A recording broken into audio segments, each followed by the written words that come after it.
Naturalism is my favorite ism in the art world, and I think when done well, it can be the most moving. And that's because naturalism gives you a really clear focus for how to take in a painting. And so naturalism is making an image based on how your eye actually works. Edge quality is a really good example of this, like lost and found edges or the sharp or blurred lines. And nature is really your guide with making decisions if you want to make a hard or soft edge. So you find your focal point of the image and then everything is related off that. And generally speaking, your focal point is going to have your sharp and found edges, and then everything that's going into your periphery is going to get softer and softer and softer. So it really gives direction for the viewer where to focus their attention. So you want to make sure that you're not making up any information and making everything crystal clear, because that's not how we see things anyways. So you're relating every decision on line quality based off of your focal point.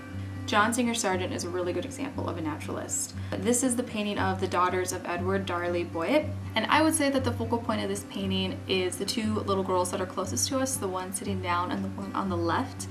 They have the sharpest lines in this painting. And then as you're moving away from those two little girls, especially the two ones that are in the shadows and that darker background, everything just gets more blurred and lost edges. And it's also a good example of light is form and shadow is atmosphere. And so what that means is the light areas are the form and the structure, and they should be really solid. And then the shadowy parts are more atmospheric and less attention is brought to them. And that again is exactly how our eye works.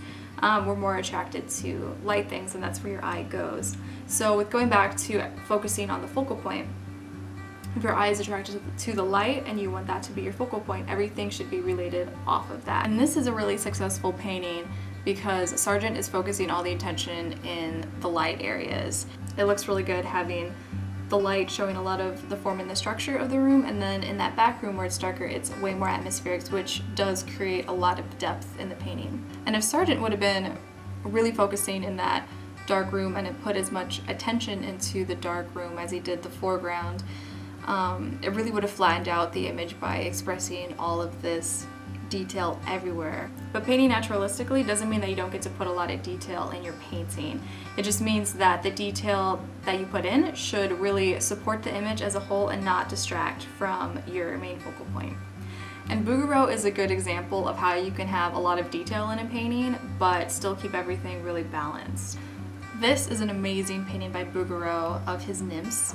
I would say that the focal point of this painting are the figures that are in the direct middle, and they really have the bulk of the detail. You can see a lot of individual fingers and toes, and especially the background around the figures is really minimal detail. So your eye is drawn to all the figures, especially the most detailed ones, which are in the center.